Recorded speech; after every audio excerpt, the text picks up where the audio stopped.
어느 추운 겨울밤, 나는 서울 북쪽에 있는 작은 산마을로 혼자 여행을 떠났다. 일상에서 벗어나 잠시 휴식을 취하고자 했던 여행이었다. 하숙집을 잡고 그곳에서 몇 밤을 보내기로 했다. 그 마을은 유난히 고요하고 외부와 단절된 느낌이었다. 밤이 되니 마을은 더욱 고요해지고 오직 바람소리와 나뭇가지가 부러지는 소리만이 주위를 맴돌았다. 첫날 밤, 나는 하숙집에 도착해 짐을 풀고 빨리 잠자리에 들었다. 이상하게도 그 밤은 깊은 잠에 들지 못하고 불안한 기운에 뒤척였다. 몇 시간을 자다 깨기가 반복되었을 즈음 누군가가 창문을 두드리는 소리가 들려왔다. 똑똑똑. 나는 그 소리에 잠에서 깼다. 뭔가 잘못 들었겠지 싶어 다시 누워보았지만 소리는 계속되었다. 똑똑똑. 겁에 질려 창문 쪽으로 천천히 걸어가 커튼을 젖히자 그곳에는 아무도 없었다. 찬바람만이 나를 쓸고 지나갔다. 소름이 돋았지만 별일 아닐 것이라 스스로를 안심시키며 겨우 잠에 들어갔다. 둘째 날 마을을 돌아다니며 여러 명소를 둘러보았다. 그런데 군데군데 폐허가 된 집들이 눈에 띄었다. 주민들에게 물어보니 오래전 마을 사람들이 뭔가를 두려워하며 떠났다는 이야기만 들을 수 있었다.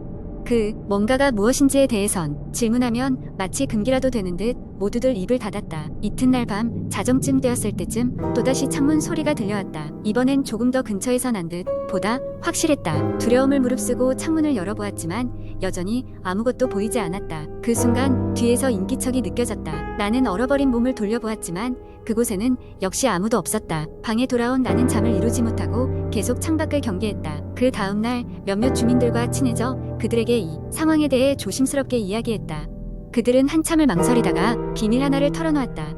몇십 년 전 이 마을에 대홍수가 발생했으며 그로 인해 많은 집들이 무너졌다고 했다. 그 홍수로 인해 수많은 사람들이 목숨을 잃었으며 그 중에는 길 잃은 아이들도 있었다. 주민들은 당시의 일들을 잊고 싶어 했다.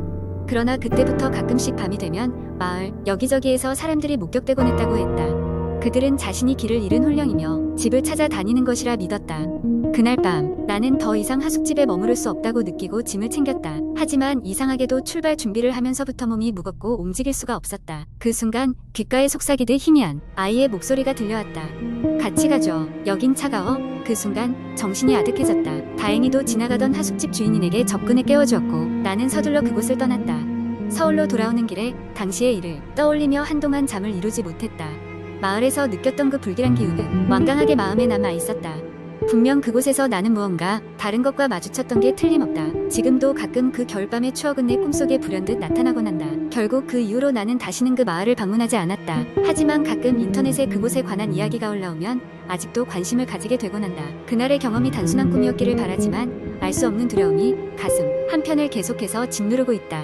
두 번째 이야기, 한때 인터넷 커뮤니티에서 큰 화제가 되었던 공포 이야기가 있다. 이 이야기는 한 인터넷 사용자가 자신의 기이한 경험을 털어놓으며 시작된다. 주인공은 어느 날 오랜만에 만난 친구들과의 약속이 있어 늦은 저녁까지 시간을 보내게 되었다.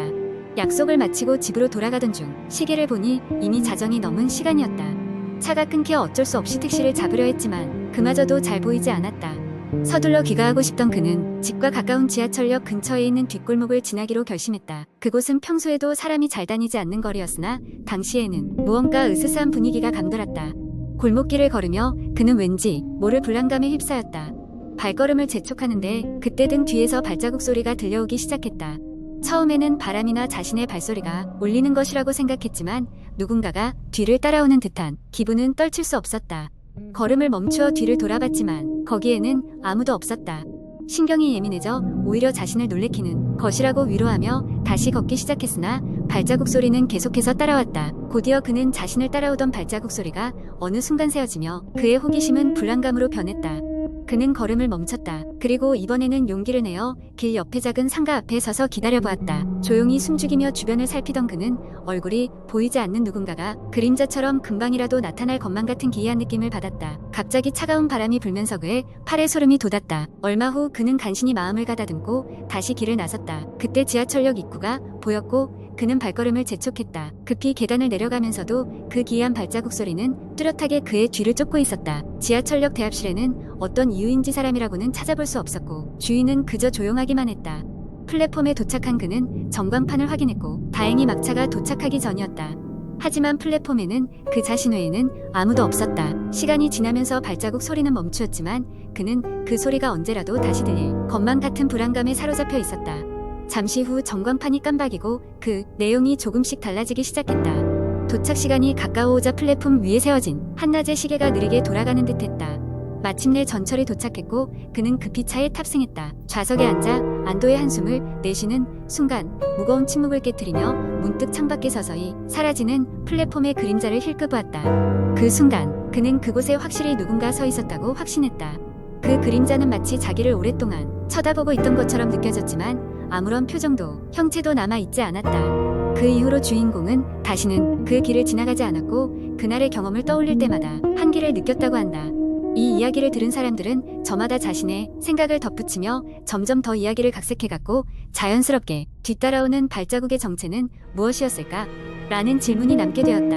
공포스러운 경험은 시간이 지나면서 그저 한밤의 헛된 환상으로 남았을 뿐이지만 이야기의 결말은 그 어떤 상상보다도 소름 돋도록 끝맺음할 수 있었다. 이야기의 진정한 공포는 아마도 우리가 그것을 이해하려고 할수록 더 깊어지는 것이리라. 세 번째 이야기. 나는 어릴 적부터 귀신에 대한 이야기를 좋아했지만 실제로 겪은 적은 한 번도 없었다. 그러던 어느 여름날 친구들과 함께 폐가 체험을 가기로 했다. 이 폐가는 도시 외곽에 위치한 작은 마을에 있었고 마을 사람들 사이에서는 귀신의 집으로 불리고 있었다. 몇십 년 전 이곳에서 가족이 비극적으로 사망한 사건이 있었고 그 이후로 아무도 거처하지 않아 방치된 상태였다. 우리 일행은 총 5명이었다. 모두 겁을 잘 내지 않는 친구들이었고 특히나 나는 이런 체험을 기다려왔기에 신이 나 있었다. 우리는 밤 10시가 되자마자 도시에 있는 카페에서 만나 차량을 타고 그곳으로 향했다. 차를 타고 가면서 서로가 알고 있는 귀신 이야기를 풀어놓으며 웃고 떠들었다. 폐가에 도착했을 때는 이미 자정이 가까운 시간이었고 주변은 칠흑같이 어두웠다. 손전등으로 앞길을 비추며 집으로 걸어가는데 왠지 모르게 싸늘한 기운이 느껴졌다. 입구에 도착하자마자 문은 날각 삐걱거리며 간신히 열렸다. 안으로 들어가니 먼지 쌓인 가구들과 거미줄이 우리를 맞이했다. 아우, 진짜로 영화 세트장 같네. 친구 한 명이 말했다. 우리는 각자 휴대폰으로 사진을 찍기 시작했고 누군가는 카메라로 영상까지 찍었다. 그러던 중 갑자기 바람이 불어 창문이 크게 흔들리더니 쿵소리를 내며 다시 닫혔다. 모두가 잠시 멈춰서 서로를 바라봤지만 곧 웃음을 터뜨리며 다시 탐사를 이어나갔다. 그런데 집 안쪽으로 들어갈수록 이상한 기분이 들기 시작했다. 누군가 우리를 지켜보고 있는 듯한 기분이었다. 그때였다. 방 중 하나를 지나가는데 창가에 걸린 낡은 커튼이 흔들리고 있었다. 바람이 불어오는 방향도 아닌데 그것이 흔들린다는 것 자체가 이상했다. 누가 장난친 거 아냐?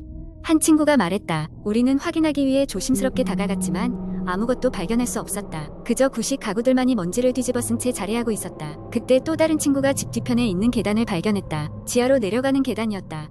물론 우리 모두의 호기심은 그곳으로 향했다. 계단은 생각보다 더 어두웠다. 손전등을 밝혀 아래를 비춰보았지만 그 끝이 보이지 않았다. 둘씩 짝을 지어 아래로 내려가 보기로 하고 조심스럽게 발걸음을 옮겼다. 내려갈수록 냉기가 피부를 스쳤고 거미줄이 얼굴에 닿으며 기분 나쁜 감각이 일었다.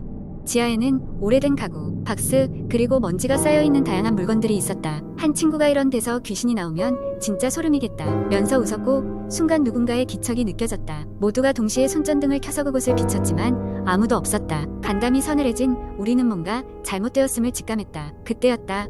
지하실 구석에서 가느다란 목소리가 들려왔다. 너무 작아서 무슨 말을 하는지는 알 수 없었지만 분명히 누군가의 목소리였다. 그 소리는 점점 더 또렷하게 들려왔고 무언가를 속삭이는 듯했다. 우리는 그 방향으로 다가갔고 그 순간 등을 오싹하게 만드는 현상이 일어났다. 벽에 걸린 낡은 거울에 우리 모두의 모습이 아닌 생전 처음 보는 낯선 여자의 모습이 비춰지고 있었다. 그 여자는 옛날 사진에서 본 주인공처럼 머리를 산발하고 눈은 깊이 패여 있었다. 그 모습은 마치 우리에게 무언가를 경고하는 것 같았다. 공포에 사로잡힌 우리는 급히 지하실을 빠져나와 폐가를 뛰쳐나왔다. 다들 한마음 한뜻으로 차에 올라타자마자 그곳을 벗어났다. 다음날 우리는 지하실에서 찍은 영상을 확인하기로 했다. 영상을 돌려보는 동안 오싹한 사실을 알게 되었다. 우리가 들었던 그 목소리, 그리고 거울 속 여자의 모습이 영상에 찍혀 있었던 것이다. 그 순간 우리는 분명 무언가를 봤다는 것을 확신할 수 있었다. 사건 이후로 우리는 다시는 그곳에 가지 않기로 했고 그 경험은 지금도 우리들 사이에서 가장 무서운 이야기로 남아있다. 이 이야기는 종종 새로운 공포 체험을 원하는 이들에게 경고의 메시지로 전해지곤 한다. 아무리 귀신 이야기를 좋아해도 실제로 겪는 것은 전혀 다른 차원의 경험이기 때문이다.